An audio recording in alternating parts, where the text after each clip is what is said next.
Sunday morning. A U.S. Navy destroyer activated weapons-grade fire control radar on 20 Chinese tankers. 20. Not a single vessel, not a warning shot. Active targeting systems locked on the entire convoy. Thursday at 4:30 Zulu time, that is 8:30 a.m. in the Strait of Hormuz, USS Carney went from defensive monitoring to engagement readiness. The operational transcript is public. The timeline is confirmed. Here is what actually happened and why the next 72 hours will determine whether this was a coordinated diplomatic maneuver or the threshold moment both nations have been trying to avoid for 18 months. If you have been following the escalating maritime confrontations in the Strait of Hormuz since the sanctions package passed in March, you have been watching cargo interdictions and Coast Guard standoffs. This is different. Fire control radar activation is not a symbolic gesture.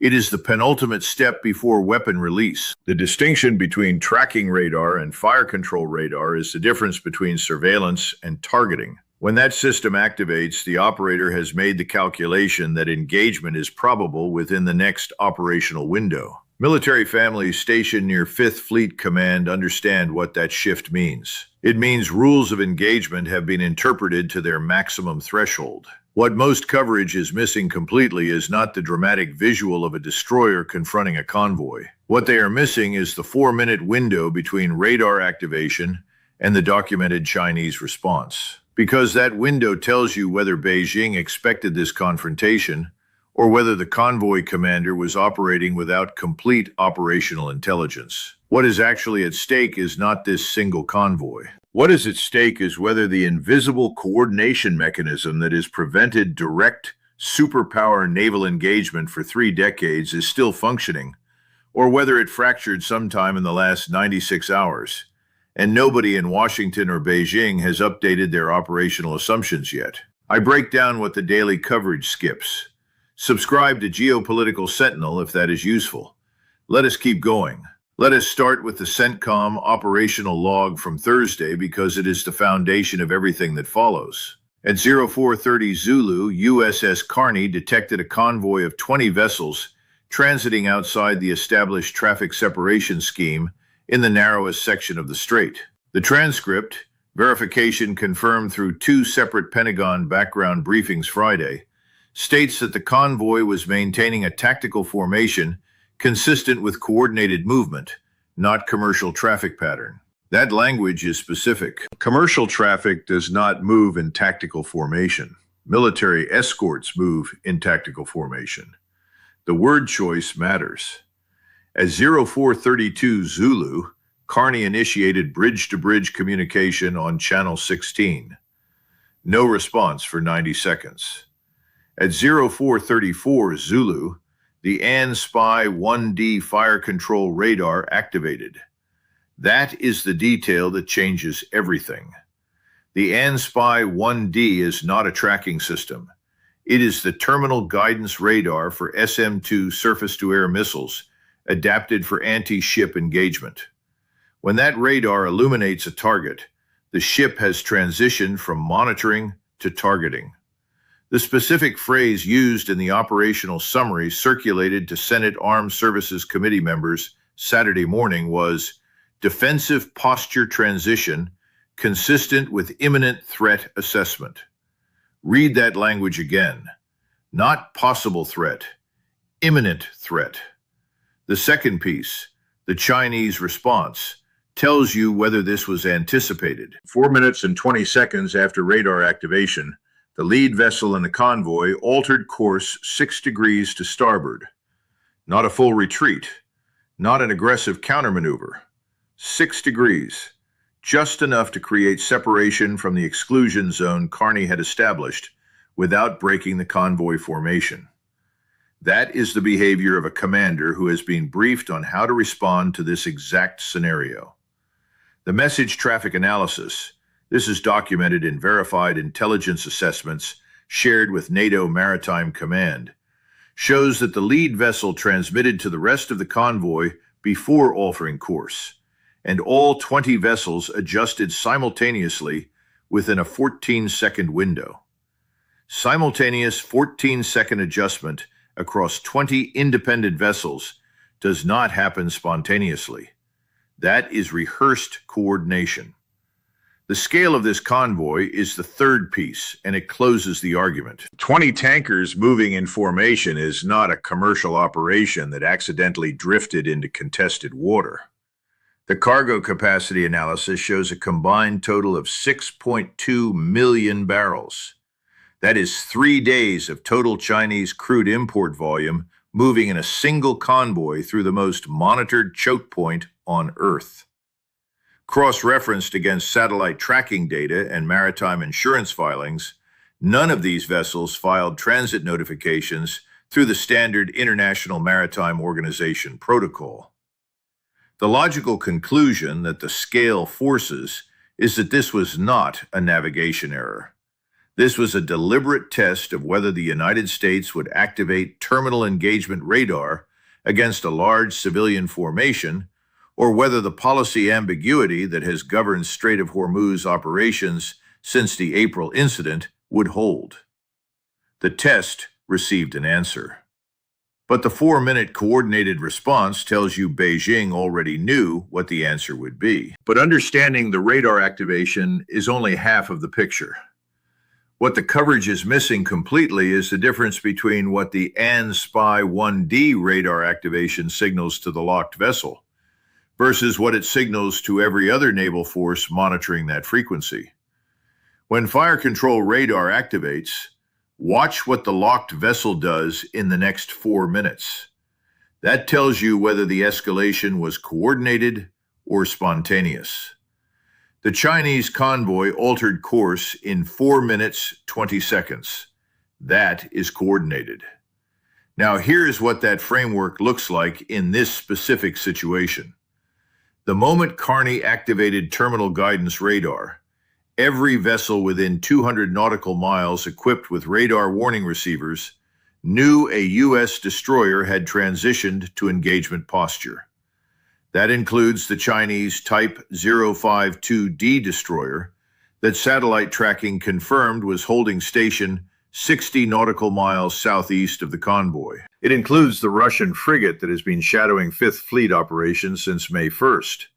It includes the Iranian Coastal Defense Network.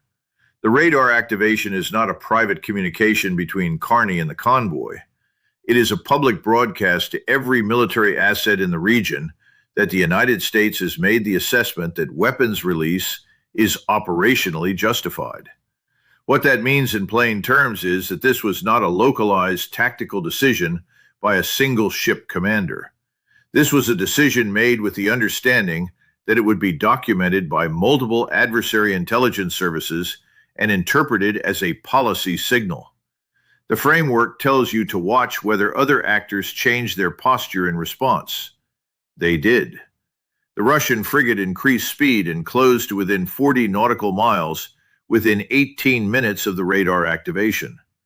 The Iranian coastal radar network went from standard monitoring cycle to active tracking cycle. Both of those responses are documented in the same intelligence assessment.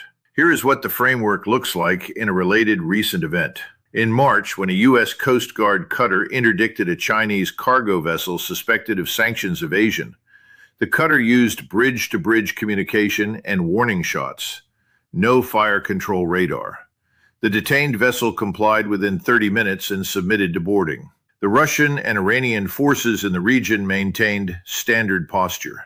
That tells you the framework differentiates between enforcement action and engagement posture. Warning shots are enforcement. Fire control radar is engagement posture. The March incident stayed below the threshold. Thursday crossed it. The word choice matters. What to watch for using this framework.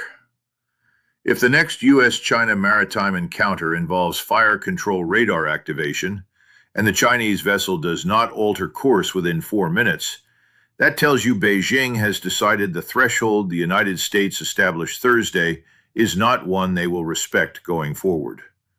If the Chinese vessel does alter course, but then returns to the contested heading after the U.S. vessel disengages, that tells you Beijing is testing the persistence of U.S. enforcement, not the threshold itself.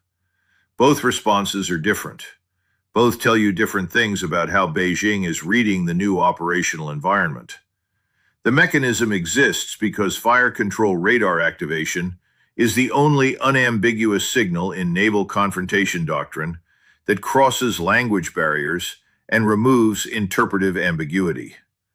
Bridge-to-bridge communication can be ignored or claimed as not received. Warning shots can be characterized as aggressive provocation. Fire control radar activation has one meaning in every Navy on Earth. The firing solution is calculated and weapon release is the next step. That shared understanding is what makes it the reliable signal in the framework. It is a lingua franca of naval escalation. When that radar activates, there is no ambiguity about what the transmitting vessel is prepared to do. What the mechanism explains about the current posture is clear. What it means for the decisions Fifth Fleet Command makes in the next 7 days is the harder question. If this analysis is giving you what the daily coverage is missing, subscribe to Geopolitical Sentinel right now. Share this with someone who is trying to understand what is actually happening. Let us keep going. The closest historical parallel is not the 1988 USS Vincennes incident in the Persian Gulf. It is the 1968 USS Pueblo seizure off the coast of North Korea. January 23, 1968. USS Pueblo, an intelligence vessel operating in international waters, was surrounded by North Korean patrol boats. The North Korean vessels activated fire control systems. Pueblo did not return fire. The vessel was boarded and the crew detained for 11 months. The parallel matters because Pueblo faced the same decision calculus Carney faced Thursday. Activate fire control radar as a deterrent signal, or hold fire and accept that the adversary interprets restraint as operational weakness. Pueblo held fire. The crew was taken. The geopolitical consequence was that the Soviet Union and China both interpreted U.S. naval restraint in contested water as a signal that direct confrontation with U.S. vessels would not trigger immediate kinetic response if the adversary maintained plausible deniability about intent. That interpretation governed the next decade of Cold War maritime brinkmanship. The Johnson administration, already deep into Vietnam escalation, made the assessment that opening a second active conflict zone on the Korean Peninsula was strategically unsustainable. That assessment meant Pueblo's restraint became policy, not an isolated tactical choice. How the pattern started. North Korean patrol boats began aggressive close-approach maneuvers against U.S. intelligence vessels in late 1967. The initial encounters involved visual signaling and bridge-to-bridge communication, no fire control radar. The escalation was incremental. The U.S. response was consistently restrained. That incremental escalation without kinetic response created the conditions for the January 23rd seizure. The North Koreans had tested the threshold repeatedly and concluded the threshold was higher than fire control radar activation. What happened? Pueblo was detained. The crew was repatriated 11 months later through diplomatic negotiation. The vessel itself was never returned and remains in North Korean possession as a museum exhibit. The resolution took nearly a year of back-channel negotiation. The strategic consequence was that U.S. intelligence vessels in contested waters received revised rules of engagement, authorizing fire control radar activation and, under specific conditions, weapons release to prevent boarding. The doctrine shifted. The parallel is not the seizure itself. The parallel is the incremental testing pattern that preceded the seizure and the policy recalibration that followed. The Chinese convoy behavior since March follows the same incremental escalation model. March, sanctions evasion interdiction, compliance with boarding. April, convoy transit through disputed exclusion zone, no fire control radar response from U.S. vessels. Convoy completed transit. Thursday, larger convoy, tactical formation, no transit notification, fire control radar activation, coordinated response. The pattern is incremental testing. What is different now versus then is that the 1968 incident involved a single intelligence vessel with a crew of 83. The Thursday incident involved a convoy with a combined crew of 400 and cargo valued at over $600 million. The scale makes kinetic engagement catastrophically more expensive for both sides. That scale difference is what makes the threshold crossing more dangerous, not less, because it forces both the United States and China to calculate whether the precedent set by restraint or the precedent set by engagement is more strategically damaging. Pueblo's seizure reset U.S. rules of engagement toward more aggressive defense of vessels. The Thursday incident may reset Chinese assumptions about whether the United States will activate terminal engagement systems against large civilian formations. The variable that has changed is the economic interdependence. In 1968, U.S.-Soviet trade was minimal. In 2026, U.S.-China trade is measured in billions daily.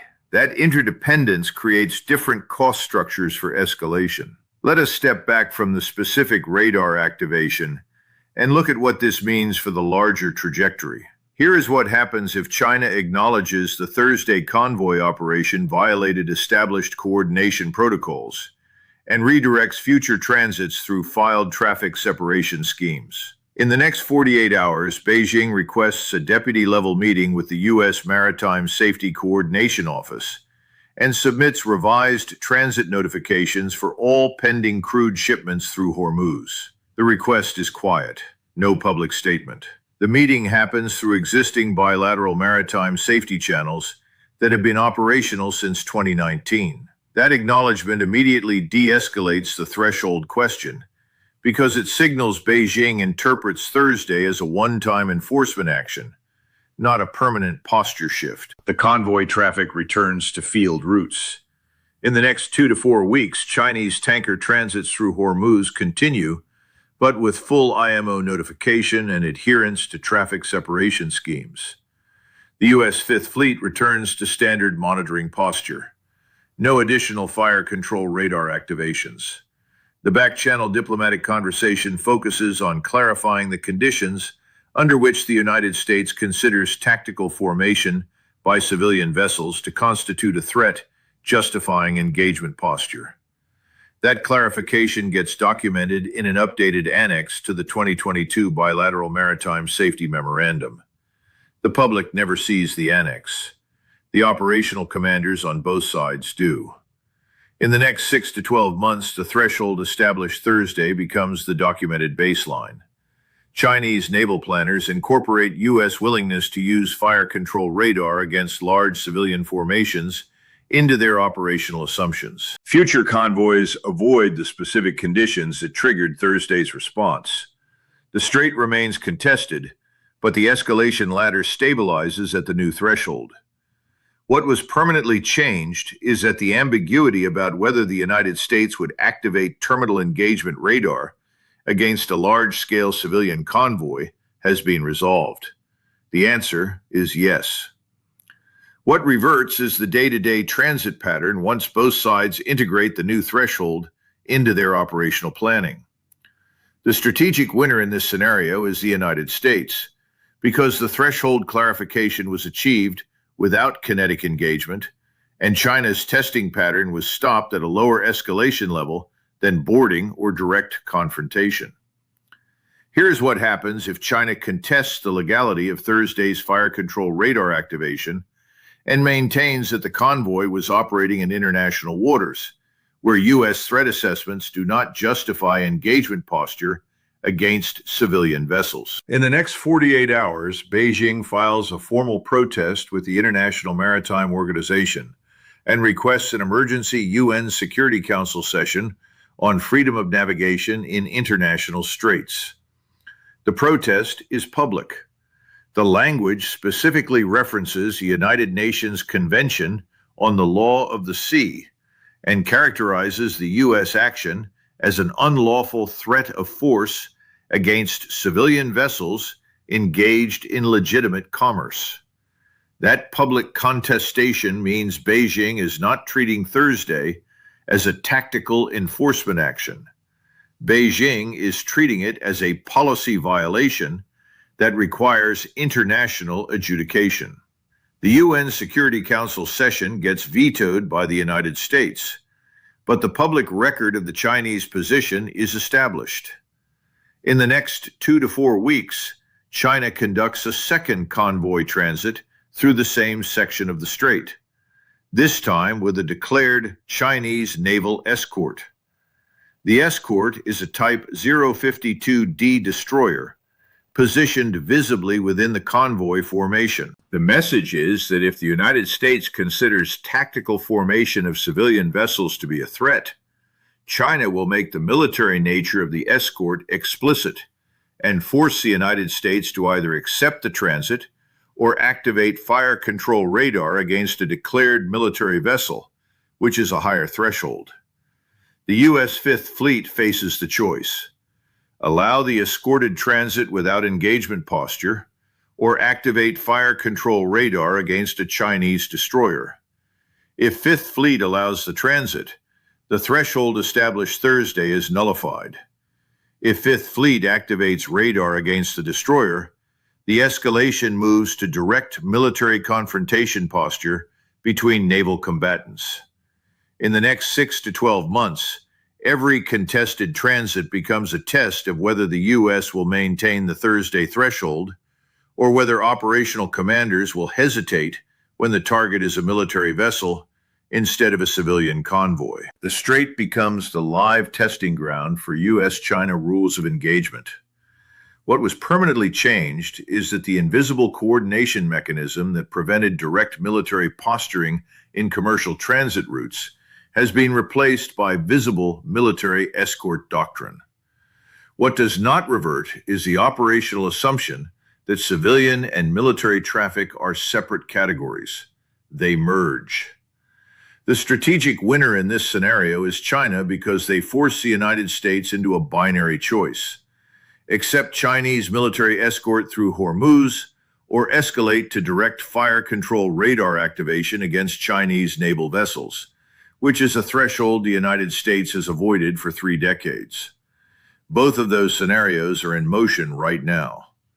Subscribe to Geopolitical Sentinel. Turn on notifications. When the first signal appears, the analysis will be here. A weapons lock is not a warning. It is the decision made visible. The decision was made Thursday at 4:30 Zulu. What makes the decision significant is not the tactical outcome. The convoy altered course, no weapons were fired, the immediate confrontation de-escalated. What makes it significant is that the United States activated a system that removes ambiguity about readiness to engage, and China responded in a way that suggests the activation was anticipated. That tells you the confrontation was not an accident. The threshold was tested deliberately, and the response was calculated. When both sides are calculating threshold tests in advance, the escalation is not random. It is structured, and structured escalation follows a ladder. The question that all of this leads to, and that the next 30 days will force an answer to, is whether the Thursday threshold activation represents the highest rung both sides are willing to reach, or whether it represents the baseline for the next phase of testing. In the next 48 hours, watch whether China requests an emergency UN Security Council session on the incident. If they do, that tells you Beijing is preparing to contest the threshold publicly and establish an international legal record that characterizes U.S. actions as unlawful. That legal record becomes the foundation for justifying future convoys with explicit military escort. If they do not request a session, that tells you Beijing is treating Thursday as an operational clarification, not a legal violation. The absence of international legal escalation suggests China is absorbing the new threshold into operational planning without public contestation. Both outcomes are visible. Both tell you different things. In the next 7 days, watch whether a second Chinese convoy attempts transit through the same section of the strait, or whether all pending tanker traffic diverts to the established traffic separation schemes. If a second convoy attempts the same route, that tells you Beijing is testing whether the Thursday response was a one-time enforcement action or a permanent posture shift. If traffic diverts to filed routes, that tells you China has updated operational assumptions and is avoiding the specific conditions that triggered radar activation. The routing choice is the signal. In the next month, watch whether U.S. Fifth Fleet Command updates the publicly available Rules of Engagement summary that gets filed with the International Maritime Organization. The current summary, last updated in November 2025, does not explicitly authorize fire control radar activation against civilian vessels in tactical formation. If the summary gets updated to include that authority, that tells you the Pentagon is formalizing Thursday's threshold as doctrine. If the summary is not updated, that tells you Thursday is being treated as a contextual tactical decision, not a policy shift. The documentation choice tells you whether Washington wants the threshold to be transparent or whether they want to preserve ambiguity for future discretion. When the update is filed, or when the filing deadline passes without update, the analysis will be here. When China's next move in response to the Thursday radar activation becomes visible, and it will, because maritime traffic is documented in real time and UN session requests are public record, the analysis will be here. Not a summary, not a headline repeat. Evidence, assessment, what it means for the trajectory, in that order. Subscribe to Geopolitical Sentinel and turn on notifications. The mainstream tells you a U.S. destroyer confronted Chinese tankers.